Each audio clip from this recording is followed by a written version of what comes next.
عشاء کی جو نماز ہوتی ہے اس کے اندر 4 رکعت سنت ہے پہلے، یہ غیر موقعہ ہے، 4 رکعت فرض ہے اس کے بعد، ٹھیک ہے، اس کے بعد 2 رکعت سنت ہے، یہ موقعہ ہے، اور اس کے بعد 3 وتر ہے۔ ان 3 وتر سے پہلے جتنی نفل پڑھنا چاہے پڑھ لیجیے، آپ جتنی پڑھنا چاہیں۔ ہم بس عموماً بچوں کو یاد کراتے ہیں ظہر کی، فجر کی 4 رکعت، ظہر کی 12 رکعت، جمعہ کی 14 رکعت، عصر کی 8 رکعت، مغرب کی جو ہے 7 رکعت، اور عشاء کی 17 رکعت۔ اب ہوتا ہے کہ انڈین پاکستانی لوگ کبھی عرب جاتے بولتے رہے یار وہ تو عجیب ہی رہتا، بس مغرب کی تو بڑے چلے جائے، حالانکہ 4 ہے مغرب کی بات، ارے ان کا فلاں ہے۔ تو سمجھیے اس کو، سنت کے نفل کے معاملے میں آپ کو اختیار ہے، اور نفل یاد رکھیے وتر سے پہلے ہونا چاہیے آپ کے، جتنے چاہے آپ پڑھ لیں اور اس کے بعد آپ کی وتر ہوں گی۔ تو عشاء کی ایسی بھی کل 4 رکعت سنت، 4 رکعت فرض، یہ 8 ہوا، 2 رکعت موقع 10 ہوا، اور 3 رکعت اس کے اندر وتر آپ ایڈ کر سکتے ہیں، تو یہ 13 رکعت ہے، ٹھیک ہے۔ اس میں 2 نفل پہلے اور 2 بعد، آپ بیچ میں جتنے نفل چاہے ایڈ کر لیجئے، اس لیے نفل کی تعداد میں نہیں رکھ رہا ہوں۔ تو ایسے یہ رکعت، یہ موقعہ اور غیر موقعہ نمازیں ملا کے یہ تعداد ہے رکعتوں کی ہر نماز میں۔ لوگ نفل لگاتے ہیں، نفل یاد رکھیے، یہ نفل جتنی چاہے آپ پڑھ سکتے ہیں۔ میں کہوں گا 2 کہہ کر میں روک کیوں دوں لوگوں کو؟ نماز کی بڑی اہمیت ہے، یاد رکھیے اسلام میں نماز کی وہ اہمیت ہے کہ یہ ایک فریضہ ہے، ایک ایسی عبادت ہے جو اللہ رب العزت نے ہر مسلمان پر 5 وقت فرض کی ہے۔ فرض کے علاوہ آپ اگر دیکھیں تو اس میں نفل ہے، اس کے علاوہ ان نوافل کو جو اللہ کے رسول نے ہمیشہ ادا کیا ان کو موقع کہتے ہیں، ان نوافل کو جو کبھی ادا کیا کبھی نہیں کیا ان کو ہم سنتیں کہتے ہیں، ان نوافل کو جو آپ نے مختلف اوقات میں ادا کیے، مختلف رکعتوں کے شکل اور مختلف طریقوں سے، ان کے نام بھی آپ کو مل جائیں گے۔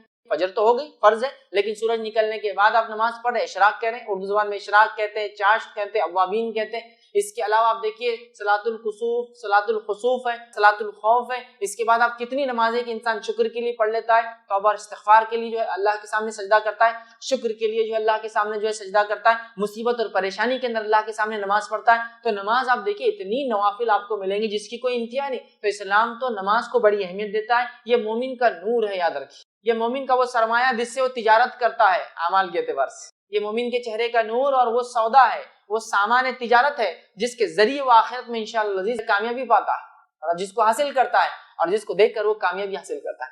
مرنے کے بعد جس چیز کا سب سے پہلے حساب ہونے والا اللہ کے معاملات میں وہ کیا ہے؟ نماز۔ اور بندے کے معاملات میں وہ کیا ہے؟ وہ خون۔ تو اللہ کے معاملے میں سب سے پہلے حساب نماز، بندوں کے معاملے میں سب سے پہلے حساب خون کا ہونے والا ہے۔ تو آپ اندازہ لگائیے نماز کی کتنی اہمیت ہے۔ نبی اکرم صلی اللہ علیہ وسلم کے تعلق سے نماز کی جو کیفیت آتی ہے وہ یہ آتی ہے کہ روایت کے اندر الفاظ دیکھیے اس طرح سے، سنن ابو داؤد کی روایت ہے، نبی اکرم صلی اللہ علیہ وسلم کو اگر کوئی انتہائی اہم معاملہ پیش آ جاتا تو آپ نماز کی طرف دوڑتے۔ کوئی انتہائی اہم معاملہ پیش آتا، کوئی مصیبت، پریشانی، مشکل، فیصلہ لینا ہے، آندھی طوفان، آپ نماز کے لیے چلے جاتے، آپ نماز کے لیے بڑھ جاتے۔ اسی طرح ہم دیکھتے ہیں ایک روایت کے اندر آتا ہے کہ نبی اکرم صلی اللہ علیہ وسلم راستہ تنگ کر دیے جاتے ہیں، آپ دنیا کے اعتبار سے مشقت اور مشکلوں سے گزرتے ہیں، تو آپ کی آنکھوں کی ٹھنڈک یہ نماز ہوا کرتی ہے۔ اور مسند احمد کی روایت کے الفاظ یوں ہیں کہ نبی اکرم صلی اللہ علیہ وسلم کاروبار حیات میں شدت اور تنگی، جب دنیا کی معاملات میں شدت اور تنگی تکلیف محسوس کرتے تو بلال رضی اللہ عنہ کو حکم دیتے تھے اور کہتے ہیں بلال نماز کے لیے اقامت کہو اور ہمیں راحت پہنچاؤ، اقامت کہو بلال اور ہمیں راحت پہنچاؤ۔ مطلب جب کوئی تنگی اور مشکل ہوتی آپ نماز کی طرف جاتے، بلال سے کہتے کہ اب اقامت دو اور اس کے ذریعے راحت پہنچاؤ مجھے۔ تو آپ اس کو راحت کا سامان بتا رہے ہیں، مومن کا یہ نور ہے، مومن کا یہ وہ سرمایہ ہے جو وہ جمع کرتا ہے، یاد رکھیے۔ تو نماز ویسے ہی بہت بہت بہت زیادہ اہم جو عبادت ہے، یاد رکھیے۔ دیکھیے وتر ایک الگ نماز ہے، ٹھیک ہے۔ فرض نماز جو عشاء کی وہ فرض ہے، وہ 4 پڑھ لے تو ادا ہو گئی، کنڈیشن نہیں ہے کہ اس کے آگے پیچھے کچھ ہوں گا تو ہی ہوں گی، آگے پیچھے کرنا باعث اجر و ثواب ہے، لیکن کنڈیشن نہیں صاحب ہوتی نہیں، جو لوگ بول رہے غلط، ٹھیک ہے۔ کچھ لوگ اس لیے نہیں ہوتی بولتے کہ بولے اسی بہانے لوگ کیا کریں گے، پڑھ لیں گے 3 رکعت، لیکن یار یہ بہانے سے پورا دن کب تک چلائیں گے ہم؟ ریالٹیز بھی تو معلوم۔ کچھ لوگوں کو میں نے دیکھا مسجد میں، خیر آج تو لوگ سمجھدار ہوگا، لیکن میں نے ایسے لوگوں کو دیکھا نماز ہوتی دیکھتے تھے لوگ کہاں سے جا رہے، جہاں سے جا رہے وہاں جا کے رکعت باندھ کے کھڑے ہو جاتے، اور کیا نیت سے معلوم؟ اب جتنے لوگ رک کے نماز پڑھیں گے میرے کو اس کا ثواب ملیں گا، آپ کو ثواب نہیں، میں کہہ رہا ہوں آپ کو ثواب نہیں، آپ کو گناہ ملیں گا اس کا، چونکہ اس میں مسافر ہو سکتا ہے، چونکہ اس میں مجبور ہو سکتا ہے، کیوں تو اس میں بیمار ہو سکتا ہے، کیوں تو اس میں ایسے سروسز والے لوگ ہو سکتے ہیں جن کو جلدی پہنچنا ہے، اس میں ایسے لوگ ہو سکتے ہیں جو ڈاکٹرز وغیرہ جو اپنا کام چھوڑ کے پیشنٹ بٹھا کے آئیں گے، اب فرض کا ہی وقت تھا، اب یہ جناب سمجھ رہے میرے راستہ روکنے سے بڑا اجر مل رہا، یہ بھی اسی طرح راستہ روکنا ہے جیسے عام راستوں کے اندر روڑا ڈالنا ہے، مسجد کے راستے میں روڑا ڈالنا ہے، اس کا اجر تو نہیں ملے گا آپ کو۔ چلو اب لوگوں نے اللہ نے سمجھ دی کہ اب کم از کم مسجدوں میں جانے کا ٹریک تو بن رہا ہے، نہیں تو ایک سسٹم تھا، ٹریک بھی نہیں تھا پہلے تو، مطلب اب آپ کو پورا چیس کھیلتے ہوئے جانا پڑتا تھا، چیک میٹ پیچھے ہٹو، ادھر جاؤ ادھر سترا رکھو، ادھر کرو، کرتے کرتے نکلنے تک 4 رکعت کی ٹائم ہو جاتا تھا اس کو بیچارے کو، ٹھیک کرنا چاہیے۔ مسجدوں میں سسٹم یہ ہونا چاہیے کہ دونوں طرف یا کم از کم ایک طرف ایسا کرنا چاہیے کہ پورا خالی ہو ٹریک, وہاں نماز کی جگہ ہی نہ ہونا چاہیے, مطلب کچھ بچھاوا ہی نہیں ہونا چاہیے, یا پھر کوئی ایسی چیز جس پہ لوگ پیدل پیر رکھتے ہو تاکہ لوگ نکل کے جائے, اور کم از کم ہر 3 کے صف کے بعد ایک سترے کی صف ہونا ہی چاہیے, تاکہ ہر 3 کے بعد سترے کی صف ہونے سے یہ 3 جتنا چاہے اندر جو کرنا ہے کر لے. اب پہلے ایک آدمی آئے سب سے پہلی نماز کے لیے سب سے پہلے, اور اس کو بیٹھنا ہے سب سے آخر تک, تو مسجد بھر جائیں گی 25 صف پیچھے تک, تو یہ ہونا چاہیے, ٹھیک. تو لہٰذا تو وہ انہوں نے سسٹم بنا دیا کہ بھائی یہ پڑھ لیں گے بہانے سے, ایسا نہیں. 4 ہو گئی, پڑھتا ہے, بہت اچھی بات. اب کیا وتر کو چھوڑنے کا یا موقع نماز چھوڑنے کا گناہ ہے؟ تو اس معاملے میں جو علماء کے اقوال ہے اس میں سے ایک صحیح قول جو امام احمد بن حنبل رحمہ اللہ کا ہے, وہ قول یہ کہ ہمیشہ ترک کرنے والا واجبات اور موقع کو گناہ گار ہوگا, ہمیشہ ترک کرنے والا, لیکن کبھی پڑھتا ہے کبھی چھوڑنے والا انشاءاللہ نہیں ہوگا, چونکہ یہ فرض نہیں ہے. دوسرا جامع ترمذی کی روایت کے اندر اس کے فوائد بھی ملتے ہیں کہ جو شخص فرض نماز پڑھتا ہے اللہ رب العزت روز قیامت نماز کا حساب سب سے پہلے کریں گا. نماز کا حساب ہونے کے بعد اللہ نہ کرے اس کی فرض کم ہو جائے تو اللہ کہیں گا فرشتوں جاؤ دیکھو کوئی اس کی نفل ہے کیا. اور یاد ہے کہ فرض کے علاوہ تمام نمازیں نفل میں ہی آتی ہے. نمازوں کی 2 ہی قسمیں, صدقے کی 2 ہی قسمیں, زکات مطلب وہی 2 ہی قسمیں, صدقہ فرض, صدقہ نفل. فرض صدقہ, زکات نفل صدقہ, اس لیے زکات فرض ہے, زکات نفل لکھا ہوا تھا کبھی عربی کے اندر. نمازوں کی بھی 2 ہی قسمیں, فرض نماز اور نفل نماز. حج کی بھی 2 قسمیں, فرض حج اور نفل حج. سب کی 2 ہی قسمیں, فرض روزہ اور نفل روزہ, ٹھیک ہے. جو نفل روزہ اللہ کے رسول ہمیشہ رکھتے ہیں اور نفل موقع داؤ کہلاتا ہے. جو نفل کبھی رکھتے کبھی رکھتے اس کو سنت کہتے ہیں, لیکن نفل کی ہے, تو لہٰذا نفل لاؤ. اگر نفل ہوں گی تو بھر لی جائیں گی, ظاہر سی بات ہے, وتر بھی ہوں گی, دوسری نمازیں بھی ہوں گی, تو پڑھنا چاہیے زیادہ سے زیادہ. ہمیشہ چھوڑنے والا گناہ گار ہوگا, کبھی کبھار تو پڑھنے کی کوشش کرنا چاہیے, لیکن کیا چھوڑ دینے سے نماز نہیں ہوگی؟ نہیں, نماز انشاءاللہ ہو جائیں گی, ایک الگ ہی مسئلہ ہے کہ وتر کی نماز کی کیا فضیلت ہے. وتر ویسے کہتے ہیں آڈ کو, مطلب کسی چیز کو جو ایون ہو, جس کو کہ جفت ہو, اس کو طاق کر دینا, مطلب ایون کو آڈ کر دینا. جیسے کہ ہم نماز پڑھ رہے ہیں رات میں, اور نماز ہم پڑھتے ہیں 2 4 اس طرح سے ہوتی ہے, 2 2 2 2 جب ملتی جائیں گی تو اس کے بعد وہ ایون نمبر ہو جاتا ہے, ٹھیک ہے, جفت ہوتا ہے. تو اس کو طاق کرنے کے لیے, آڈ کرنے کے لیے جو 1 رکعت پڑھی جاتی ہے اس کو وتر کہا جاتا ہے, ٹھیک ہے. تو بہرحال وتر جو ہے ایک مستقل عبادت ہے اور ایک مستقل نماز ہے. بہت سارے لوگوں کو یہ غلط فہمی ہوتی ہے کہ وتر جو ہے عشاء کا ایک حصہ ہے, اس لیے میں بات رکھ رہا ہوں. تو وتر کوئی عشاء کا حصہ نہیں ہے, وتر ایک مستقل نماز ہے, ایک مستقل عبادت ہے جو نبی اکرم صلی اللہ علیہ وسلم کیا کرتے تھے, اور آپ پر یہ عبادت فرض بھی تھی, یاد رکھیں امت پر فرض نہیں. تو آپ یہ عبادت وہ کرتے تھے اور مستقل کرتے تھے, شہر میں ہو سفر میں ہو, اور ہمیشہ جو ہے آپ اس نماز کو پڑھا کرتے تھے. تو وتر ایک مستقل عبادت ہے, اور اس عبادت کو ہمیں چاہیے کہ ہم جو ہے کوشش کریں کہ ہم کریں, اور یہ عشاء کا حصہ نہیں ہے, یاد رکھیں. عشاء کے ساتھ بھی پڑھی جا سکتی ہے, لیکن پارٹ آف عشاء نہیں. جیسا بہت سارے لوگ اگر کوئی وتر پڑھ کے نہیں آتا بولتا عشاء پڑھے اور وتر نہیں پڑھے آپ نے تو عشاء بھی قبول نہیں ہوتی. اس لیے کہہ رہا ہوں وتر ایک مستقل الگ عبادت ہے, عشاء کی نماز ایک الگ عبادت ہے, یاد رکھیں. لیکن عموماً ہمارے پاس وتر کے بعد, معاف کرنا, عشاء کے فوراً بعد وتر پڑھ لیتے ہیں, ملاتے ہیں, تو ایسا لگتا ہے جیسا کہ یہ اس کا حصہ, جبکہ وہ اس کا حصہ نہیں. یاد رکھیے نبی اکرم صلی اللہ علیہ وسلم نے ارشاد فرمایا, اور یہ جو ہے جامع ترمذی اور جو ہے سنن دارمی کی روایت, آپ نے فرمایا اور کہا اللہ تعالیٰ نے ایک نماز کے ذریعے تمہاری مدد فرمائی ہے, اور وہ نماز وتر ہے, اسے عشاء اور طلوع فجر کے مابین بیچ میں پڑھا کرو. اللہ تعالیٰ نے ایک نماز کے ذریعے تمہاری مدد فرمائی ہے, تو تم اس نماز کو عشاء کے بعد سے لے کر فجر کے پہلے تک پڑھا کرو. تو اس حدیث سے یہ بات واضح ہوگی عشاء کا وتر کا وقت کیا ہے, عشاء کے بعد سے لے کر فجر کے پہلے تک. یہ کس کا وقت ہے؟ وتر کی نماز پڑھنے کا وقت ہے, اور وتر کی نماز کے ذریعے اللہ رب العزت نے مسلمانوں کی کیا کی؟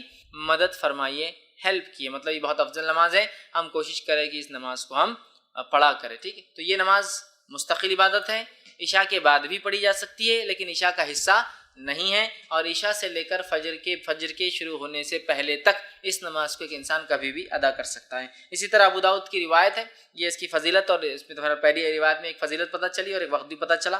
دوسری ایک روایت جو ابو داؤد کی, ترمذی کی اور نسائی میں بھی یہ روایت آتی ہے, اس حدیث کے الفاظ اس طرح سے, نماز وتر تمہارے جو ہے حضرت علی رضی اللہ عنہ فرماتے ہیں, اور ان کا قول اور بعد میں حدیث بھی اس کے اندر ہے, وہ فرماتے اور کہتے ہیں نماز وتر تمہاری فرض نمازوں کی طرح حتمی تو نہیں, وتر کی نماز تم لوگوں کے لیے فرض تو نہیں جیسا کہ فرض نمازیں ہیں.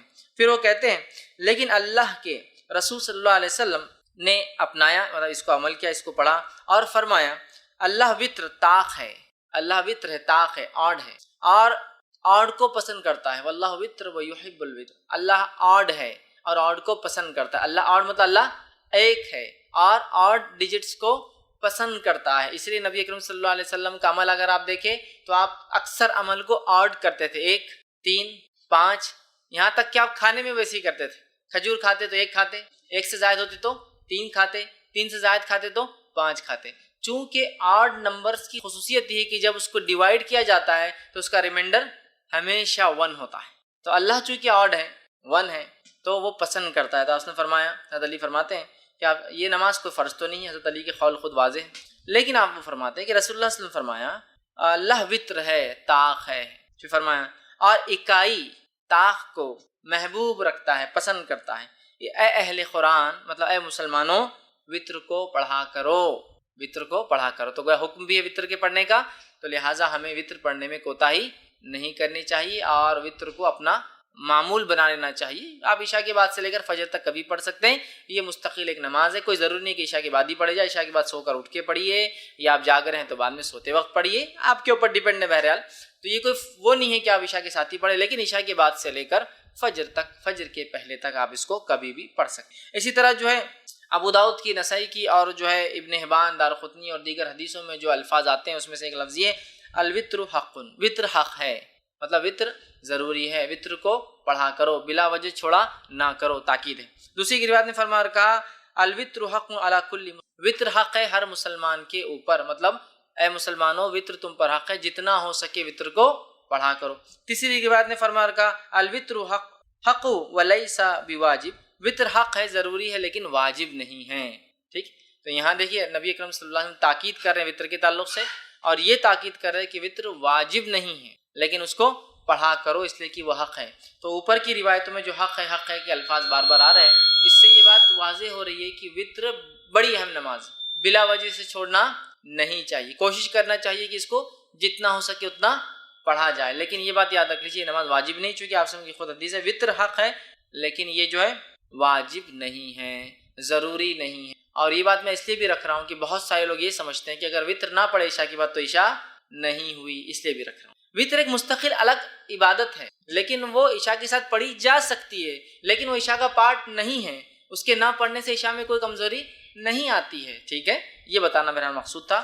تو وطر کو پڑھنا چاہیے، یہ حق ہے، یہ ضروری ہے، بہت اہم ہے، لیکن یاد رکھیے واجب نہیں ہے. تو لہٰذا جو شخص استطاعت رکھتا ہو ضرور کوشش کرے کہ وطر کی نماز کو بھی وہ ادا کرے. اسی طرح جو ہے ابو داؤد اور مستدرک حاکم کی ایک روایت ہے، نبی اکرم صلی اللہ علیہ وسلم فرمایا کہا وطر حق ہے اور جو شخص وطر نہیں پڑھتا ہے وہ ہم میں سے نہیں. مطلب اس وطر کی اہمیت، وطر کی نماز کی اہمیت بتاتے ہوئے نبی اکرم صلی اللہ علیہ وسلم کیا فرما رہے ہیں، وطر کو پڑھا کرو اس لیے کہ حق ہے، اور جو وطر نہ پڑھے وہ ہم میں سے نہیں ہے. مطلب یہ ہوا کہ بلا وجہ وطر کو نہیں چھوڑنا چاہیے، بلا وجہ وطر میں کوتاہی نہیں کرنا چاہیے، جتنا ہو سکتا ہے اتنا کوشش کر کے وطر کو ضرور ہم لوگ پڑھیں. لیکن یہ نماز واجب نہیں ہے، انشاءاللہ آگے میں اس کی تفصیلات رکھوں گا. خود اوپر کی ایک روایت میں وضاحت بالکل ہو گئی کہ وہ حق ہے لیکن واجب نہیں ہے، لیکن وہ اتنی اہم نماز ہے کہ زور دینے کے لیے، امفسائز کرنے کے لیے نبی کریم صلی اللہ علیہ وسلم وہ حق ہے بول کر جو وطر نہ پڑھے وہ ہم میں سے نہیں، مطلب بلا وجہ وطر کی نماز کو چھوڑنے والا ہم میں سے نہیں، مطلب وہ غلط کام کرتا ہے، اسے چاہیے کہ وطر کو ادا کیا کرے اگر طاقت استطاعت سہولت ہو تو. اسی طرح جو ہے نبی اکرم صلی اللہ علیہ وسلم فرماتے ہیں، یہ طبرانی کی دارقطنی کی روایت آپ نے فرما کہا، مسند احمد میں بھی یہ روایت آتی ہے، اور آپ نے فرما رکھا 3 چیزیں میرے لیے فرض ہیں، تمہارے لیے تطوع کا لفظ یعنی سنت ہے. 3 چیزیں میرے لیے واجب ہے، فرض ہے، میں اس کو کرتا ہوں، اور تمہارے لیے یہ چیز جو آپ سے فرماتے سنت ہے. کیا ہے؟ قربانی، آپ نے فرمایا قربانی نبی کی فرض تھی، ہمارے لیے سنت ہے. دوسرا فرمایا نماز وطر نبی کریم صلی اللہ علیہ وسلم کے لیے فرض تھی، ہمارے لیے سنت ہے. اور تیسرا فرمایا فجر کے پہلے کی 2 رکعتیں، فجر کی 2 رکعت نماز، یہ دوسروں پر آپ نے فرمایا سنت ہے، مطلب تطوع ہے، لیکن میرے لیے یہ چیزوں کو اللہ نے واجب کر دیا، فرض کر دیا. تو اس سے بھی وطر کی اہمیت پتہ چلتی ہے کہ کتنی اہم ہے. اسی طرح جو ہے نبی اکرم صلی اللہ علیہ وسلم کا جو معمول تھا وہ یہ تھا، آپ وطر کی نماز کو کبھی نہیں چھوڑتے تھے. آپ کو یہاں تک کہ سفر میں بھی وطر کی نماز پڑھتے ہوئے دیکھا گیا. مطلب وطر کی نماز کو نبی اکرم صلی اللہ علیہ وسلم نے اپنا معمول بنا دیا تھا، اور آپ سفر میں بھی، حالانکہ سفر میں قصر ہوتا ہے، جمع بھی ہو سکتی ہے، نمازیں ملائی بھی جا سکتی ہے، 2 نمازیں فجر اپنے وقت پر، ظہر اثر ایک ساتھ پڑھ سکتے ہیں آپ، چاہے ظہر کے وقت میں چاہے اثر کے وقت میں، مغرب عشاء ایک ساتھ پڑھ سکتے ہیں، چاہے مغرب کے وقت میں چاہے عشاء کے وقت میں. تو گویا 3 وقت میں 5 نمازیں ہوتی ہے، اور اس میں بھی قصر کا آپ کو موقع ہے، مطلب نمازیں ہاف ہو جاتی. فجر 2 کی 2 رکعت ہوتی ہے فرض، ظہر کی 4 کی 2 ہو جاتی ہے، عصر کی 4 کی 2 ہو جاتی ہے، مغرب کی 3 ہوتی ہے، اور عشاء کی 4 کی 2 ہو جاتی ہے. مطلب فرض میں بھی قصر ہے، لیکن نبی اکرم صلی اللہ علیہ وسلم نے اس حالت میں بھی جو ہے وطر کو پڑھا. وطر کو پڑھا تو وطر کی نماز اس سے پتہ چلتا ہے بڑی اہمیت کے حامل ہے۔ اب وطر کی نماز کیا ہے، اس کا حکم کیا ہے، سنت ہے، واجب ہے، موقع ہے؟ جیسے ہمارے پاس جو عموماً چلن ہے واجب الوطر بولتے ہیں، وہ کیوں؟ وہ جو حدیث میں نے اس سے پہلے آپ کے سامنے رکھی کہ جو وطر نہ پڑھے وہ ہم میں سے نہیں ہے، تو اس سے پتہ چلا رہا ہے یہ تو بہت اہم ہے، ورنہ مسلمان نہیں ہے وہ شخص۔ لیکن علماء لکھتے ہیں یہ وضاحت کے لیے ہے، اہمیت بتانے کے لیے ہے، لیکن یہ اسلام سے خارج نہیں ہوتا کوئی وطر، ٹھیک ہے؟ تو یہ واجب نہیں، بلکہ اس کے تعلق سے صحیح قول یہ ہے کہ وطر کا پڑھنا سنت موقدہ ہے، واجب نہیں، یاد رکھیں، اس لیے کہ ہمارے پاس اور خاص طور سے حنفی مسلک میں فرض الگ چیز ہے، واجب الگ چیز ہے، جبکہ ہمارے نزدیک یہ ہے کہ فرض اور واجب ایک ہی چیز ہے، یاد رکھیں، فرض اور واجب کی اہمیت ایک جیسی۔ تو بہرحال وہ کہتے واجب ہے، ٹھیک ہے، ہم کہتے واجب نہیں، سنت موقدہ ہے، سنت موقدہ، اور یہی قول جمہور علماء کا، یاد رکھیے۔ اور نبی اکرم صلی اللہ علیہ وسلم کی ایک حدیث میں نے آپ کے سامنے پہلے رکھ بھی دی تھی۔ اسی طرح ایک اور روایت ہے جو میں نے پہلے آپ کے سامنے رکھی تھی، جس میں آپ نے فرمایا اور کہا کہ یہ جو ہے آپ فرماتے نہیں سوائے اس کے تطوع یعنی سنت نفل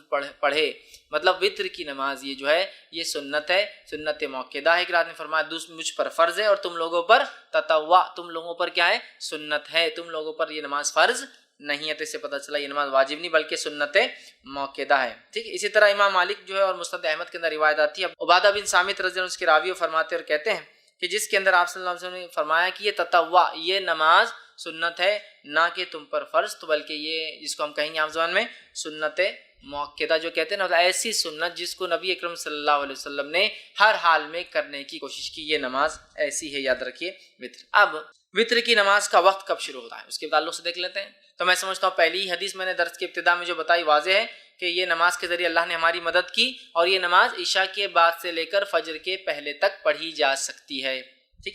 تو اس کا وقت شروع ہوتا ہے عشاء کے بعد سے فجر کے طلوع، مطلب فجر کے شروع ہونے سے پہلے تک، مطلب اس کو عام زبان میں کہوں تو عشاء کے بعد سے سحر کے وقت کے ختم ہونے تک، چونکہ سحر کا وقت ختم ہوتا ہے تو فجر شروع ہو جاتی، تو اس کا وقت رات میں عشاء کے بعد سے لے کر سحر کے شروع ہونے کے پہلے تک ہے۔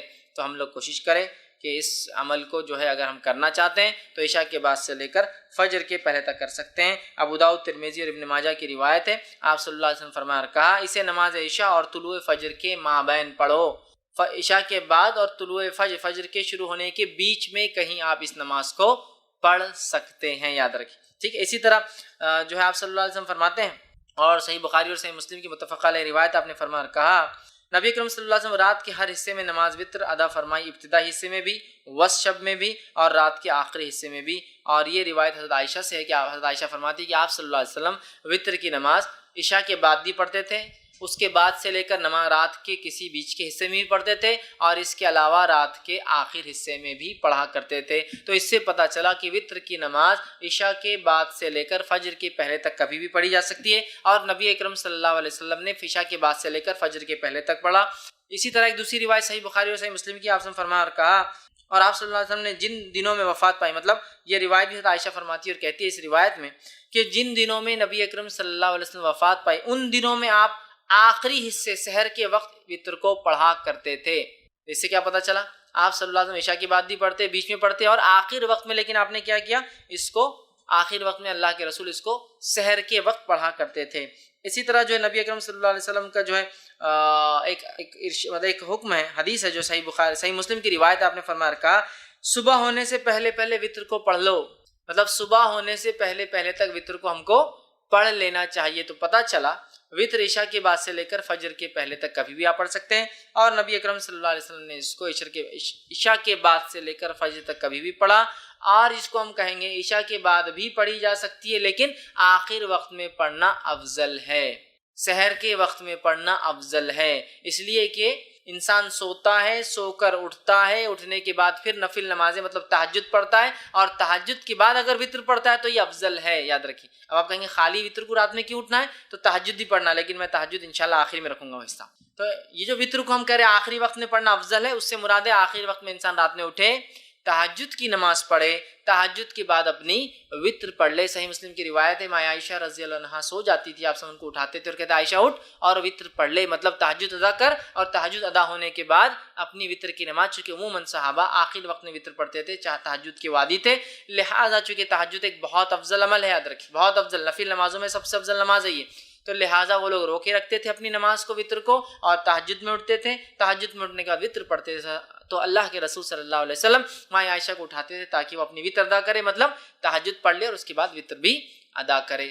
تو یاد رکھیے یہ آخری وقت افضل ہے، لیکن کوئی ضروری نہیں ہے، آپ کو ڈر ہے خدشہ ہے رہ جائیں گی چھوڑ نہیں پڑھ پاؤں گا تو بہرحال پہلے بھی پڑھ سکتے۔ اسی طرح جو ہے جامع ترمذی ابن ماجہ اور مسند احمد کی روایت ہے، نبی اکرم صلی اللہ علیہ وسلم فرما کہا تم میں سے جس شخص کو یہ اندیشہ ہو کہ وہ رات کے آخری حصے میں نہیں جاگ سکیں گا تو اسے چاہیے کہ رات کے پہلے حصے میں ہی وطر پڑھ لے۔ جس کو ایسا لگے کہ میں رات میں نہیں اٹھ سکتا ہوں تو اسے چاہیے کہ وطر پہلے پڑھ لے، مطلب عشاء کے بعد پڑھ لے۔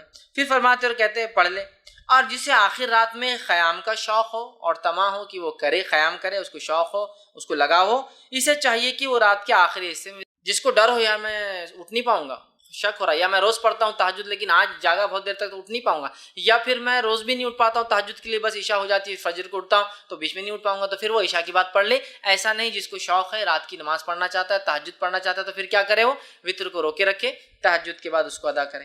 اسی طرح صحیح مسلم کی روایت ہے، نبی اکرم صلی اللہ علیہ وسلم فرمایا اور کہا بے شک رات کے آخری حصے کی نماز میں فرشتے آتے ہیں اور یہی افضل ہے۔ رات کے آخر حصے میں نماز کے وقت فرشتے حاضر ہوتے اور یہ افضل ہے۔ تو پتہ چلا تہجد کو آخر وقت میں پڑھنا، سحر کے وقت پڑھنا، فجر سے پہلے پڑھنا افضل ہے، اور اسی طرح وطر کو بھی سحر کے آخر وقت میں پڑھنا یا رات کا آخری حصہ تیسرا پہر ہوتا ہے جس سے فجر پھر شروع ہو جاتی ہے، اس کے بعد اس سے پہلے پڑھنا افضل ہے، چونکہ اس وقت فرشتے حاضر ہوتے ہیں۔ تو اسی سے میں نے کہا افضل تو آخر حصے میں ہے، لیکن عشاء کے بعد بھی فوراً اسے ادا کیا جا سکتا ہے، یاد رکھیں فوراً ادا کیا جا سکتا ہے۔ اسی طرح جو ہے صحیح بخاری اور صحیح مسلم کی ایک روایت ہے، ابو ہریرہ رضی اللہ عنہ فرماتے اور کہتے ہیں میرے خلیل، مطلب نبی اکرم صلی اللہ علیہ وسلم، خلیل مطلب بہت جگری گہرا دوست، تو فرماتے ہیں میرے خلیل نبی اکرم صلی اللہ علیہ وسلم مجھے خاص طور پر 3 باتوں کی وصیت فرمائی ہے، 3 باتوں کی مجھے تاکید کی۔ پہلا، میں ہر مہینے کے 3 روزے رکھوں، ایام 20 کے روزے جو کہ 13، 14 اور 15 تاریخ چاند کے حساب سے اس کے روزے رکھوں، یہ آپ نے ان کو تاکید کی تھی، چاند کی جو ہے 13، 14 اور 15 تاریخ کو میں روزے رکھوں۔ اسی طرح آپ نے فرمایا کہا صلاۃ الضحیٰ یعنی چاشت کی 2 رکعتیں نماز پڑھوں۔ اسی طرح فرماتے اور کہا یہ کہ سونے سے پہلے میں وطر پڑھ لیا کروں، مطلب سونے سے پہلے پڑھ لیا کروں، مطلب انسان سونے سے پہلے وطر پڑھ سکتا ہے، اور ہم جانتے ہیں وطر نماز رات کی آخری نماز ہوتی ہے اور تہجد کی بعد ہوتی ہے، تو لہٰذا کوئی انسان بغیر جاگے بغیر سوئے بھی تہجد پڑھ سکتا ہے۔ یہ جواب ہے، بہت سے لوگ بولتے ہیں نا تہجد کے لیے سونا ضروری ہے، افضل ہے سو کر اٹھ کر پڑھنا، اس لیے کہ اٹھنا، مشقت کرنا، وضو کرنا، ٹھنڈا اور گرم پانی کا مسئلہ ہوتا ہے رات میں پھر بھی کرنا، یہ افضل ہے لیکن ضروری نہیں ہے، یاد رکھیں۔ بہت سے لوگ بولتے رہے تم تو سوئی نہیں تو تہجد کیسے پڑھیں گے، آپ نے کیا فرما رہے ابو ہریرہ رضی اللہ عنہ کو کہ سونے سے پہلے وطر پڑھ لینا، مطلب اگر تم سونے کا ڈر ہو کہ صبح نہیں اٹھ پاؤں گے تو وطر پڑھ کر سونا، اور صحابہ ظاہر سی بات ہے تہجد کی بھی عادی تھے، یہ تو کوئی جلدی بھی پڑھ سکتا ہے تہجد، یاد رکھیں، یا پھر بغیر سوئے کی بھی رات بھر جاگ لیا کسی کاز کی کسی وجہ سے، ریزن کی وجہ سے، تو پھر میں تہجد پڑھ کر سو سکتا ہوں، ٹھیک ہے۔ اب ایک انسان نے تہجد کی نیت، مطلب مثال کے طور پر آج اس نے ارادہ کیا کہ میں سو جاتا ہوں، اس لیے کہ تہجد کا ارادہ نہیں، اب اگر رات کے آخر حصے میں نیند جاگ گئی، سمجھ لیجئے رمضان کے مہینے میں عموماً ہم لوگ وطر کا بھی اہتمام تہجد کا بھی کرتے ہیں، اب یہ سوچا کہ رات میں تو وطر پڑھ لی اور سو گیا، اب تہجد میں اٹھا تو وطر تو آخری نماز ہونا چاہیے رات کی، وطر نماز آخری ہونا چاہیے رات کی، اب میں کیا کروں، کیا میں ڈبل وطر پڑھوں رات میں اٹھ کے، مطلب میں نے وطر پڑھا اور سو گیا، بہت سے لوگ سوال کرتے ہیں ہم وطر پڑھ کے سو جاتے ہیں پھر کیا کریں، تو وطر پڑھ کر اگر آپ سو گئے ہیں اور رات میں نیند ہوشیار ہو جائے اور تہجد پڑھنا چاہے تو آپ صرف تہجد پڑھیں گے، وطر کو آپ ڈبل نہیں پڑھیں گے، اس لیے کہ ایک رات میں 2 وطر نہیں ہو سکتی ہے۔ اس تعلق سے آپ سن کی حدیث ابو داؤد جامع ترمذی اور نسائی کی جو ہے سنن نسائی کی روایت ہے، آپ نے فرمایا کہا ایک رات میں 2 وطر نہیں ہوتی۔ دوسری کی روایت نے فرمایا جو کہ بخاری کی حدیث فرمایا رات کی اپنی آخری نماز وطر کو بناؤ، وطر کو رات کی آخری نماز بناؤ، مطلب وطر تہجد کے بعد پڑھی جانا چاہیے، لیکن اگر کوئی شخص اس ڈر سے وطر پڑھ کر سو جائے کہ میں صبح شاید نہیں اٹھ پاؤں گا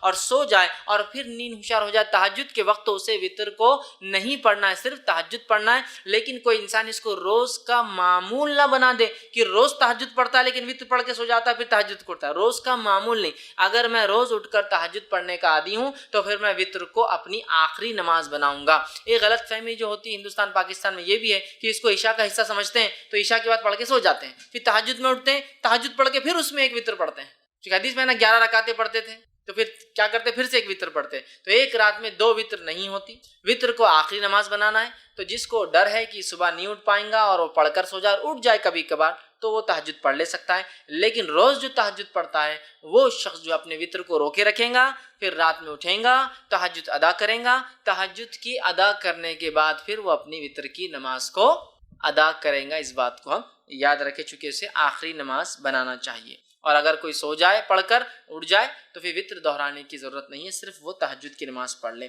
ایک غلط فہمی یہ بھی ہوتی ہے کہ وطر پڑھ کے سو گئے، نیند ہوشیار ہوئی، تہجد نہیں پڑھ سکتے، بولے وطر آخری تھی نا، اب اکاؤنٹ کلوز ہو گیا تو تہجد بھی نہیں پڑھتے، ویسا نہیں ہے، کبھی کبھار آپ اٹھ جاتے ہیں، موقع ہے تو پڑھ لیجئے، وطر کو آپ کو پھر دہرانے کی لیکن ضرورت نہیں، یاد رکھیے۔ اب اسی طرح میں روز اٹھتا ہوں، رات میں تہجد پڑھتا ہوں، یا آج میں نے نیت کی کہ میں تہجد میں اٹھ کے وطر پڑھوں گا، تو میں نے وطر کو اٹھا کے بازو رکھ دیا آج رات، اب میں سو گیا، اب جب اٹھا تو فجر کی اذان ہو گئی، مطلب فجر ہو گئی، اب کیا کروں؟ تو کیا میری وطر کی قضا ہوگی؟ چلو تہجد تو چلے گی، چھوڑو، چونکہ تہجد کا مسئلہ نہیں، لیکن وطر تو بڑی اہم نماز تھی، تو یاد رکھیے وطر کی نماز ایک ایسی نماز ہے جس کی قضا نبی اکرم صلی اللہ علیہ وسلم ثابت ہے، چونکہ آپ اتنا پڑھتے تھے، کثرت سے پڑھتے تھے، ہمیشہ پڑھتے تھے، سفر میں پڑھتے تھے، گھر پر پڑھتے تھے، کہ آپ نے اس کی قضا بھی کی، اور اس تعلق سے ایک روایت ہے جو ابو داؤد، مسند احمد اور جو مستدرک حاکم کی حدیث، آپ نے فرمایا جو شخص وطر سے سویا رہ جائے، مطلب ارادہ تھا اٹھ کے پڑھوں گا لیکن سو گیا، روز پڑھتا تھا سو گیا، یا آج نیت کر کے وطر نہیں پڑھی کہ تہجد پڑھوں گا اور میں سو گیا، تو آپ فرماتے ہیں جو شخص وطر سے سویا رہا، سو جائے یا بھول جائے، اب یاد ہی نہیں رہی آج وطر پڑھا نہیں پڑھا، مطلب جاگتا تو رہا لیکن بھول گیا، بھول جائے تو وہ انہیں صبح کے وقت یا پھر جب یاد آ جائے پڑھ لے، تو پھر وہ شخص اسے صبح کے وقت اور جب یاد آ جائے، حالانکہ وطر کب پڑھنا ہے؟ صبح سے پہلے، فجر سے صبح چالو ہو جاتی ہے، فجر سے پہلے پڑھنا ہے، لیکن جو شخص سویا رہا یا بھول گیا وہ کیا کرے؟ وطر کو صبح پڑھ لے یا جب یاد آ جائے جب پڑھ لے، اس سے پتہ چلا وطر کی نماز کی قضا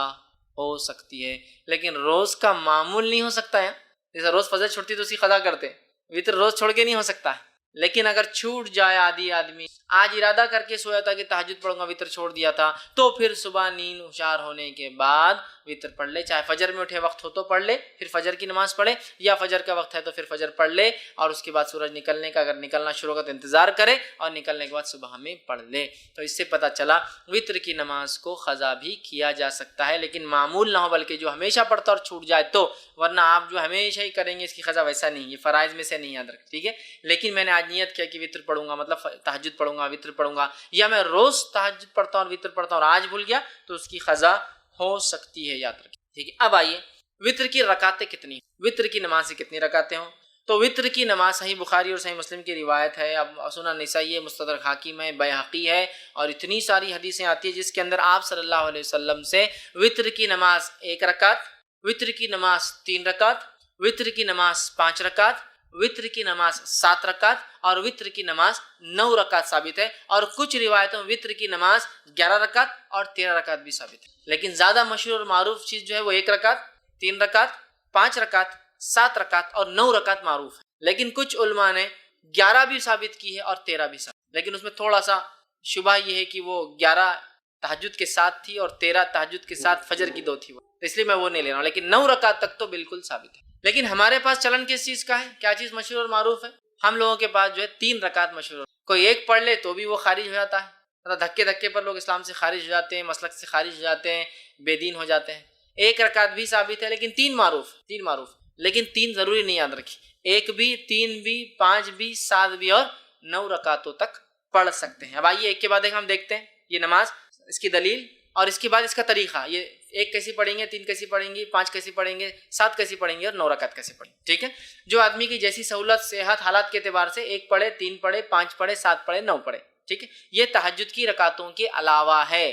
تہجد کی رکعتیں کتنی؟ انشاءاللہ تہجد پورا الگ سے ایک چیپٹر ہے، وہ لوں گا جب بتاؤں گا۔ اب آئیے 1 رکعت کے تعلق صحیح بخاری اور صحیح مسلم کی روایت ہے، نبی اکرم صلی اللہ علیہ وسلم رات کی نماز جو ہے 2 رکعتیں کرتے تھے، اور جب جو ہے آپ نے فرمایا تمہیں صبح ہونے کا اندیشہ ہو تو اسے 1 رکعت کر لو، مطلب آپ صلی اللہ علیہ وسلم فرمایا، کہا جب آپ سے پوچھا گیا تو آپ نے فرمایا رات کی نماز 2 رکعتیں کر کے ہے، مطلب 2 کر کے پڑھنا چاہیے، پھر آپ نے فرمایا جب تمہیں صبح ہونے کا ڈر ہو تو کیا کرو، پھر 1 رکعت ادا کر لو، تو اس سے پتہ چلا 1 رکعت بھی وطر پڑھی جا سکتی ہے۔ اسی طرح ابو داؤد، سنن نسائی اور سنن ابن ماجہ کی روایت ہے، آپ صلی اللہ علیہ وسلم نے وطر ہر مسلمان کا حق کہا، مطلب ثابت ہے، کرنا چاہیے، جو شخص 5 رکعتیں پڑھنا چاہے وہ 5 پڑھ لے، جو شخص 3 پڑھنا چاہے پسند کرے 3 پڑھ لے، اور پھر جو صرف 1 ہی وطر پڑھنا چاہے تو 1 ہی پڑھے۔ اس حدیث میں کتنے لفظ آگے؟ 5 پڑھنا چاہے 5 پڑھے، 3 پڑھنا چاہے 3 پڑھے، 1 ہی پڑھنا چاہے تو 1 ہی پڑھے، تو 5 کے لفظ یہ حدیث میں آ گئے، 3 کے لفظ یہ حدیث میں آ گئے اور ایک کی لفظی حدیث میں آ گئے تو ایک رکعت بھی وطر پڑھی جا سکتی ہے۔ اسی طرح بہت سارے صحابہ کا عمل تھا جس میں سے ایک معروف ہے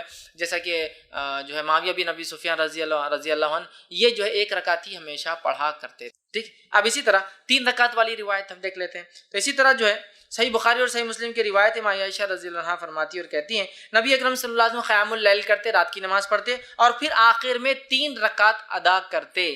ٹھیک، 3 رکعت ادا کرتے اور 3 رکعت وطر پڑھتے قیام اللیل کے بعد۔ تو اس روایت میں آ گئے 3 کے الفاظ، تو 3 پڑھی جا سکتے۔ اسی طرح صحیح مسلم کی، جامع ترمذی کی اور سنن نسائی کی روایت آپ نے فرمایا، حضرت عائشہ فرماتی آپ قیام اللیل کرتے پھر آپ نے 3 وطر پڑھتے تھے، مطلب آپ سے پہلے قیام اللیل کرتے اس کے بعد 3 وطر پڑھتے تھے، تو یہاں 3 کے لفظ آ گئے۔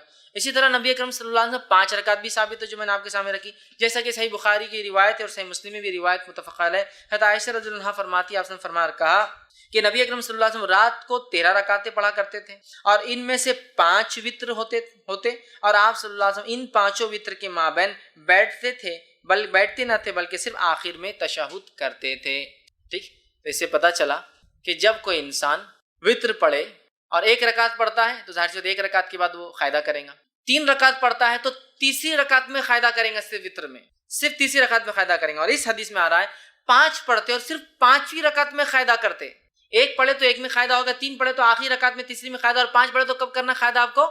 4 رکعت آپ کنٹینیوس پڑھیں گے بغیر قاعدے کے، 2 ہو گئی کھڑے ہو جائیں گے، تیسری ہو گئی، چوتھی ہو گئی کھڑے ہو جائیں گے، 5ویں کے بعد آپ قاعدہ کر کے سلام پھیریں، تو 5 رکعت میں صرف آخری میں قاعدہ کرتے۔ تو اس حدیث کے اندر الفاظ کیا کہ آپ 5 پڑھتے اور 5 میں مابین بیٹھتے نہیں، مطلب سلام نہیں پھیرتے بلکہ مطلب قاعدہ بھی نہیں کرتے، سلام بھی نہیں پڑھتے، سیدھا کھڑے ہو جاتے اور 5ویں میں تشہد کے لیے آخر میں بیٹھتے۔ اسی طرح 7 رکعت والی روایت آئیے دیکھتے ہیں، سنن نسائی کی، ابن ماجہ، مسند احمد کی روایت ہے، عائشہ رضی اللہ عنہا فرماتی اور کہتی ہے نبی اکرم صلی اللہ علیہ وسلم کبھی 7 اور کبھی 5 وطر پڑھتے تھے اور ان سب کے درمیان میں سلام و کلام سے فصل نہیں کرتے تھے، مطلب پوری رکعتیں 5 یا 7 ایک ساتھ پڑھتے تھے اور بیچ میں سلام بھی نہیں کرتے اور بعد بھی نہیں کرتے، فصل مطلب گیپ نہیں دیتے تھے، کنٹینیوسلی پڑھتے تھے۔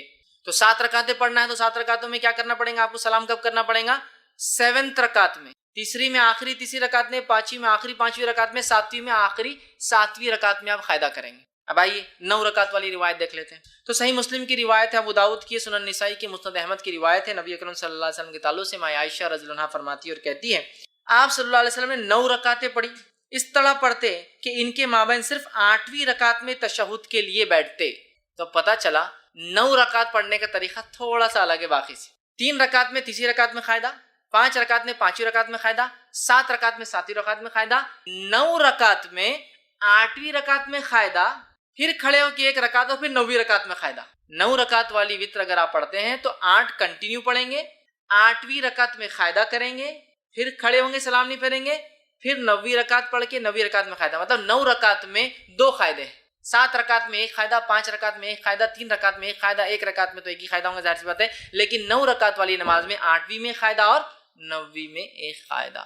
تو آپ یہ نماز کو 9 رکعت تک پڑھ سکتے تھے۔ میں اس کے آگے اور بھی روایتیں نہیں رکھوں گا آپ کے سامنے، 11 اور 13 کی، تھوڑا سا اس میں کنفیوز بھی ہوتا ہے، لیکن 9 رکعت تک بالکل علماء کے بغیر کسی اختلاف کے اتنی باتیں ثابت ہے، لیکن اس سے زائد بھی کوئی پڑھتا ہے تو ہم اس کو برا نہیں کریں چونکہ اس میں اختلاف ہے اور بہت سارے آثار ملتے ہیں کہ ایسا صحابہ نے کیا۔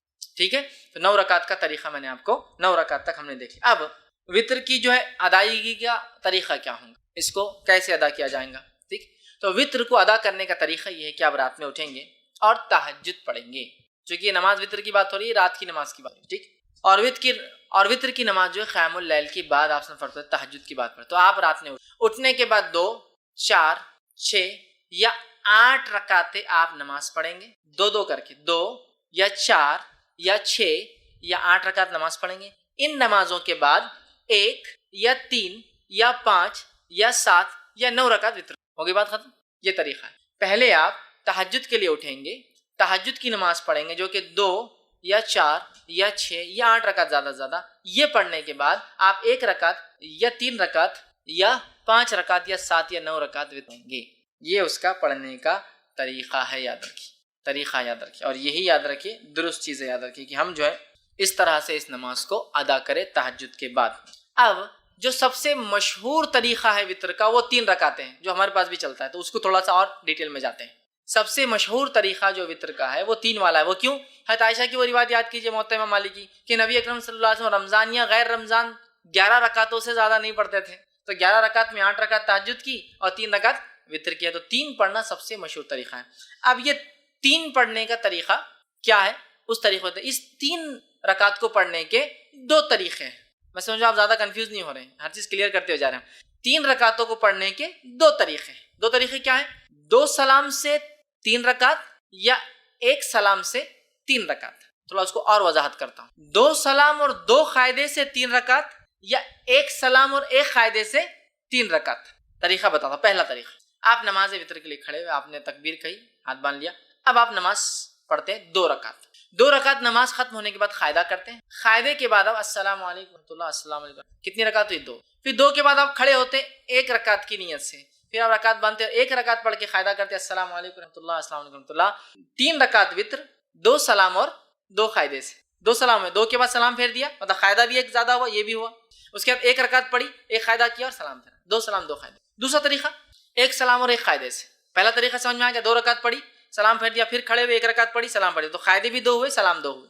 اب 1 سلام سے اور 1 قاعدے والا طریقہ, آپ نے رکعت باندھی وطر کی, 3 رکعت کی نیت سے آپ کھڑے ہوئے, اللہ اکبر کے ہاتھ باندھا. کنٹینیوسلی 3 رکعت پڑھیں گے. اب 1 ختم ہوئی, دوسری پڑھا آپ نے, دوسری ختم ہوئی, بیٹھیں گے نہیں, اب قاعدے میں کھڑے ہو جائیں گے. تیسری آپ پڑھیں گے. تیسری رکعت کے پڑھنے کے بعد آپ قاعدہ کریں گے اور پھر السلام علیکم ورحمۃ اللہ وسلم. 1 قاعدہ اور 1 سلام سے 3 رکعت اور 2 قاعدے 2 سلام سے. سمجھ میں آ گئی بات؟ کلیئر ہے؟ بہت زیادہ کنفیوژن نہیں. سعودی عرب میں سب سے زیادہ معروف طریقہ وہ پہلا والا ہے. 2 رکعت پڑھتے ہیں, سلام پھیر دیتے ہیں, پھر 1 رکعت پڑھتے ہیں. ہندوستان کے اندر 3 پڑھتے ہیں, لیکن تھوڑا سا مسئلہ ہوتا ہے. ہم 3 رکعت 1 قاعدے اور 1 سلام سے نہیں پڑھتے. 3 رکعت 2 قاعدے 2 سلام, بالکل مغرب کی نماز کے جیسا. آپ کو بولے مغرب کیسا ہے, وطر کو نہیں پڑھنا ہے, تو پھر ایک نیا لاتے ہیں. ہم الگ کر رہے ہیں نا, بیچ میں ہاتھ اٹھاتے ہیں نا, تیسری رکعت میں اللہ اکبر بول کے پھر ہاتھ باندھ. حالانکہ ہر طرف تو رفع دین منسوخ ہو گیا بولتے ہیں یہاں, لیکن ثابت کرتے ہیں. باقی جگہ رفع دین کرو تو منسوخ ہو گیا, غلط ہے, اور یہاں بولتے ہیں یہاں ہے, پھر کیسا منسوخ ہوا؟ یہاں تو ہے باقی. تو بہرحال الگ کرنے سے مراد, مغرب سے وطر کو الگ کرنے سے مراد یہ نہیں کہ منمانے طریقے سے الگ کرو. جو بتایا گیا وہ یہ ہے کہ قاعدہ 1 کرو اور 1 سلام, یا پھر 2 قاعدے, مطلب پھر 2 رکعت پڑھ کے سلام پھیر دو, پھر 1 رکعت پڑھو, یہ معنی ہے اس کا. لیکن ہمارے پاس علم کم اور تعصب زیادہ ہوتا ہے. تعصب مطلب کیا؟ ارے فیض میں ایسا بولتی ہے, ان کا مسلک تو الگ ہی دکھ رہا, کچھ اپنے سے ہٹ کے طریقہ بتا رہے. میرے بھائی یہ علم ہے, دس از نالج. علم کو ہم کو حاصل کرنا ہے.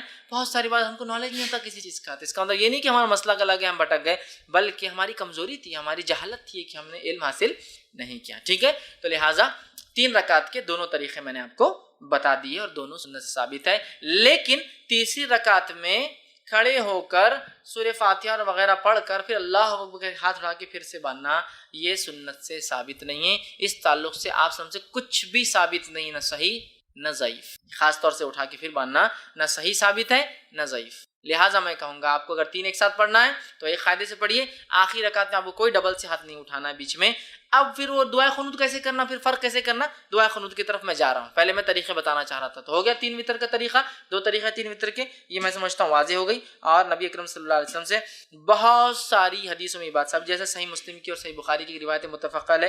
عبداللہ بن عمر رضی اللہ عنہما فرماتے آپ سب رات کی نماز کو 2 رکعتیں کر کے پڑھتے تھے اور آخر میں 1 رکعت وطر پڑھتے تھے. 2 2 2 2 2 2 مطلب 5 سلام ہو گئے, اس کے بعد آپ کھڑے ہوتے اور 1 پڑھتے ہیں, ٹوٹل ہوئی 11 رکعت. ٹھیک ہے, تو یہ طریقہ ہے اور ایک ساتھ پڑھنے کا بھی آپ سے ملتا. اسی طرح رکعت وطر میں کیا قرات کر سکتے؟ تو رکعت وطر میں سورہ فاتحہ کے بعد آپ کچھ بھی قرات کر سکتے. اور وطر کی رکعت کی خصوصیت یہ ہے کہ اس میں تیسری رکعت میں بھی آپ کو ضمی سورہ ملانا ہے. دوسری نمازوں میں آپ صرف پہلی 2 رکعتوں میں کرتے ہیں نا, نفل چھوڑ کر, جیسا فرائض وغیرہ. اس میں آپ کو جیسا آپ نفل نماز پڑھتے ہر رکعت میں آپ کو سورہ فاتحہ کے بعد ضمی سورہ ہر رکعت میں ملانا ہے. 3 ہو 5 ہو 7 ہو, ہر رکعت میں سورہ فاتحہ و ضمی سورہ ملانا ہے, یاد رکھیے. تو آپ جو آپ کو سہولت ہو سورہ فاتحہ کے بعد آپ وہ ضمی سورہ ملائیں. لیکن اگر کوئی خاص سنت نبی اکرم صلی اللہ علیہ وسلم کیا پڑھتے تھے, تو اگر خاص سنت جاننا ہے تو ابو داؤد, نسائی اور ابن ماجہ کی روایت ہے. نبی اکرم صلی اللہ علیہ وسلم, یہ حضرت عائشہ فرماتی نبی اکرم صلی اللہ علیہ وسلم تہجد جب پڑھتے اس کے بعد وطر پڑھتے تو سورہ فاتحہ کے بعد پہلی رکعت میں سبح اسم ربک الاعلی سورہ اعلیٰ تلاوت کرتے, دوسری رکعت میں قل یا الکافرون تلاوت کرتے, اور تیسری رکعت میں قل هو اللہ احد تلاوت کرتے. تو اگر خاص سنت آپ کو فالو کرنا ہے تو سبح اسم ربک الاعلی, ٹھیک, سورہ جو اعلیٰ, اس کے بعد سورہ کافرون اور اس کے بعد سورہ اخلاص. ٹھیک, ایک روایت میں یہ بھی ملتا ہے کہ نبی اکرم صلی اللہ علیہ وسلم آخری رکعت میں سورہ اخلاص, سورہ فلق اور سورہ ناس تینوں ملا کر پڑھتے ہیں. تو آپ چاہیں تو یہ بھی کہیں سورہ فلق, سورہ اخلاص, قل اللہ احد, قل اعوذ برب فلق اور برب الناس، تینوں آپ پڑھتے تھے، یہ روایت بھی ملتی ہے۔ لیکن اگر آپ کو یہ سب یاد بھی نہیں تو آپ کو جو پڑھنا ہے پڑھی، اسلام آپ کو روکتا نہیں۔ پہلی رکعت میں سورہ اخلاص پڑھ لیجیے، دوسری رکعت میں سورہ فلق پڑھیے، تیسری رکعت سورہ ناس، کو مسئلہ نہیں، چونکہ آپ کو یہ اگر تین یاد ہے۔ لیکن جس کو یاد ہو اور چاہتا ہے کہ سنت کی اتباع کرے تو یہ اچھا ہے کہ وہ سورہ اعلیٰ، سورہ کافرون، سورہ اخلاص۔ لیکن یہاں ایک چیز واضح کر دو، اس کے علاوہ بھی امام پڑھے تو اس میں کوئی حرج اور غلطی نہیں، ورنہ بہت سے لوگ آتے ہیں تمہارا منہج غلط دکھ رہا تھوڑا، اس میں کیا ہے، پڑھ سکتا ہے آدمی۔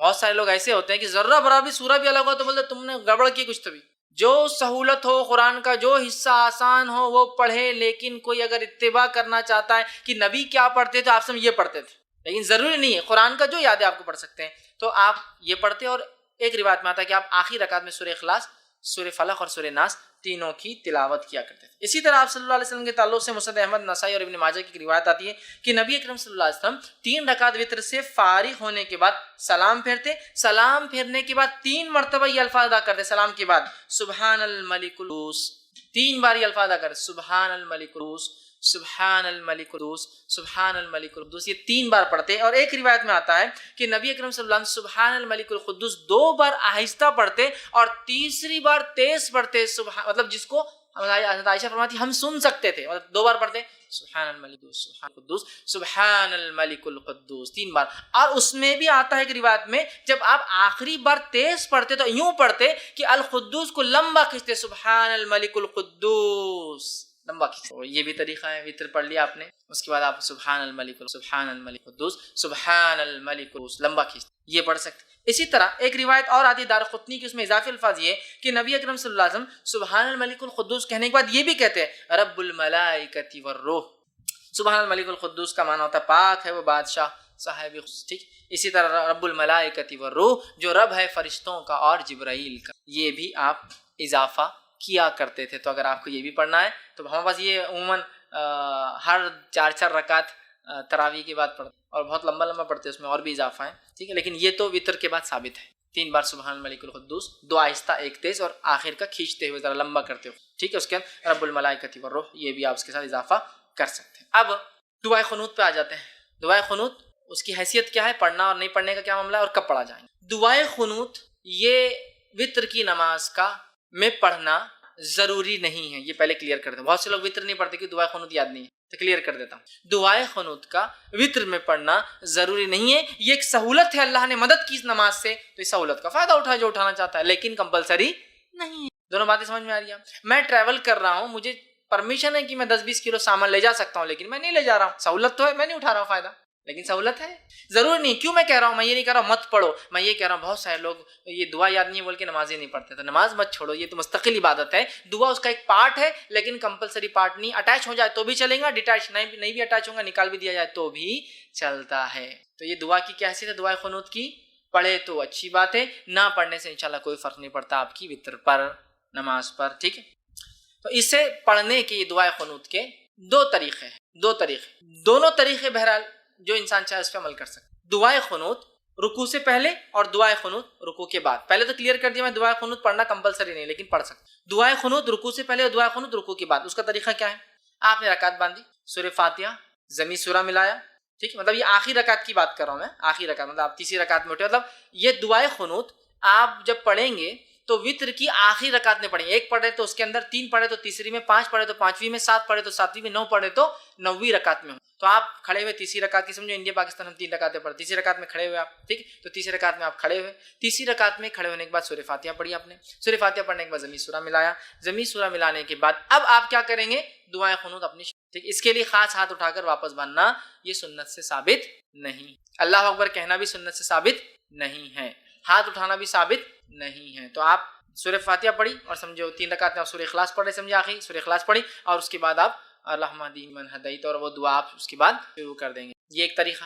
دوسرا طریقہ، آپ تیسری رکعت میں کھڑے ہوئے، سورہ فاتحہ ضمی سورہ ملایا، اللہ اکبر کہہ کے رکوع میں گئے، رکوع سے اٹھا سمی اللہ لمن حمیدہ ربنا مبارکن فی اللہم فی من ہدیت وعافینی فی من عافیت وتو، اب آپ یہاں سے وہ دعا شروع کر دیں گے، اور اس کے بعد پھر دعا ہونے کے بعد سیدھا سجدے میں چلیں۔ تو یہ دعا 2 جگہ کی جا سکتی ہے، قیام میں اور رکوع کے بعد۔ اس میں افضل قیام میں کرنا ہے، اس میں افضل قیام میں کرنا ہے، گو رکوع کے بعد بھی کی جا سکتی۔ امام بخاری نے ایک باب ہی باندھ دیا اپنی کتاب میں کہ قنوت، وتر میں قنوت رکوع سے پہلے اور رکوع کے بعد، مطلب قیام میں اور رکوع کے بعد دونوں ہی درست ہے، لیکن افضل کیا ہے؟ قیام میں کر لے آپ، یہ زیادہ افضل ہے، اس لیے کہ نبی اکرم صلی اللہ علیہ وسلم نے فرمایا، حدیث جو ہے نسائی کی اور ابن ماجہ کی ہے، ابی بن کعب رضی اللہ عنہ فرماتے کہتے ہیں نبی اکرم صلی اللہ علیہ وسلم رکوع جانے سے پہلے دعائے قنوت پڑھا کرتے تھے، رکوع میں جانے سے پہلے دعائے قنوت پڑھا کرتے تھے۔ تو اس سے میں کہہ رہا ہوں رکوع سے پہلے پڑھ لینا یہ افضل ہے۔ اب اس میں کیا، اس میں ہاتھ اٹھایا جائے؟ تو ہاں، آپ اس میں چاہے تو ہاتھ باندھ کر بھی کر سکتے ہیں قنوت اور ہاتھ اٹھا کر، چونکہ دعا میں ہاتھ اٹھانا یہ سنتی ادب ہے، تو آپ ہاتھ اٹھا کے بھی کر سکتے ہیں، لیکن ہاتھ اٹھانے کے بعد چہرے پر ہاتھ پھیر کر پھر رکوع میں جانا یہ درست نہیں ہے، اس لیے کہ کسی بھی دعا کے بعد چہرے پر ہاتھ پھیرنے والی روایت ابو داؤد کی ضعیف ہے۔ تو آپ کو عام دعا میں بھی بہت سے لوگ دعا پڑھ کے ہاتھ پھیرتے ہیں، نہیں، درست ثابت نہیں سنت، دعا پڑھیے اور دعا ہو بہت سے لوگ ہاتھ پھیرتے ہیں۔ تو اسی طرح دعا میں چونکہ ہاتھ اٹھائے جا سکتے ہیں، تو ابو داؤد کی روایت کے مطلب آپ رات میں بھی ہاتھ اٹھا سکتے ہیں، وتر کے اندر دعا جب کر رہے ہیں، آپ سمجھ لیجیے آپ نے قیام کیا، سورہ فاتحہ اور سورہ اخلاص پڑھ لی، اس کے بعد اللہم اہدنی فیمن ہدیت وہ پڑھ لیا، اور پھر سیدھا رکوع میں آپ چلے گئے۔ ہاتھ پھیرنے والی روایت ضعیف ہے، عام حالت میں مت پھیریے اور نماز میں بھی مت پھیریے ہاتھ کو، ٹھیک ہے؟ آپ نے ہاتھ چھوڑ دیا، آپ رکوع میں چلے گئے۔ تو یہ تھے قنوت پہلے اور قنوت بعد میں، دونوں بھی ہو سکتا ہے، افضل پہلے ہے لیکن بعد میں بھی پڑھا جا سکتا ہے۔ اسی طرح جو ہے قنوت کے اندر جو ہے کون سی دعائیں پڑھی جائے، دعائیں قنوت میں جو ہے مطلب اس میں کون سی دعائیں پڑھی جائے، تو یاد رکھیے عموماً جو ہمارے پاس جو دعا چلتی ہے وہ قنوت کے لیے، وہ دعا اس طرح سے ہم لوگ پڑھتے ہیں، اللہم انا نستعینک ونستغفرک، وہ دعا ایک کامن ہے، لیکن جو سنت سے جو زیادہ قریب اور جو ثابت دعا ہے وہ یہ والی دعا ہے جو پڑھنی چاہیے، اللہم اہدنی فیمن ہدیت وعافنی فیمن عافیت۔ انشاءاللہ عزیز جو لوگ نیٹ پر اس کو دیکھیں گے، دعا آپ کے ویڈیو کے اندر جو ہے بیک گراؤنڈ میں آ جائیں گی، آپ اس پہ سے دیکھ کر یاد کر سکیں، ٹھیک؟ تو یہ دعا زیادہ بہتر ہے، اور وہ اللہم انا نستعینک وہ جو دعا ہے اس کے تعلق سے ایک روایت آتی ہے کہ اللہ کے رسول وہ فجر کی قنوت میں پڑھا کرتے تھے، وہ دعا وطر کی قنوت میں نہیں، وطر کی دعا نہیں تھی، وہ فجر میں کرتے تھے۔ جب قنوت نازلہ آپ کبھی فجر میں پڑھتے تو یہ پڑھتے، اور جب وطر میں پڑھتے تو یہ پڑھتے، اس لیے کہ حضرت حسن کو اللہ کے رسول صلی اللہ علیہ وسلم نے یہ قنوت خود سکھایا تھا، اللہم اہدنی من ہدیت والا، سمجھ؟ اب بہت سے لوگوں کو یہ یاد ہوتا ہے اللہم اہدنا فی من ہدیت، وہ جمع کا صیغہ ہے، لیکن اصل حدیث میں الفاظ دینی کے، اللہ میرے لیے ہدایت اور میرے لیے، لیکن جب وہ اجتماعی میں عالم کرتا ہے تو دینا کر دیتا ہے، اللہ ہمارے لیے، ٹھیک؟ لیکن اصل کے حدیث کے الفاظ تو دینی والا ہی ہے، پورا سنگولر ہی ہے وہ دعا، پلورل میں نہیں ہے وہ دعا جو سکھائی گئی، ٹھیک ہے؟ تو یہ دعا جو ہے زیادہ بہتر یہ ہے انشاءاللہ۔ اور بہت سارے علماء نے یہ بھی کہا کہ اللہم اہدنی فیمن ہدیت بھی کوئی چاہے تو پڑھ لے، اللہم انا نستعینک یہ دعا بھی چاہے تو پڑھ لے، دونوں ملا کے پڑھ لے، کوئی مسئلہ نہیں، سمجھ رہے بات کو؟ یہ بھی پڑھ لے یہ بھی پڑھ لے، دونوں میں کوئی مسئلہ نہیں، لیکن زیادہ جو بات پتہ چلتی ہے محدثین کے اقوال سے وہ یہ ہے کہ آپ سب وطر میں یہ پڑھتے تھے، اور فجر کے قنوت نازلہ میں یہ والی اللہم انا نستعینک ونستغفرک یہ دعا جو ہے فجر کے قنوت، لیکن اگر کوئی پڑھنا چاہے تو دونوں بھی ملا کر پڑھ سکتا ہے، ٹھیک ہے؟ تو میں سمجھتا ہوں دعا کی بھی وضاحت ہو گئی، ایکسٹرا فیدین اس کے اندر نہیں ہے، آپ کو صرف ڈائریکٹ آپ نے کیا دعا کر لینا، ایسا کیجئے، یا مطلب ہاتھ کھول کے کیجئے، ہاتھ باندھے ہوئے میں کیجئے، رکوع سے پہلے مطلب قیام میں کر لیجئے، رکوع کے بعد آپ دعا کیجئے، ساری چیزیں بہرحال ثابت ہے، اور دونوں بھی قنوت میں نے آپ کے سامنے رکھ دی۔ قنوت چونکہ دعا ہے، دعا ہاتھ اٹھائی جا سکتی ہے، اور یہ قنوت زیادہ قریب ہے سنت سے، لیکن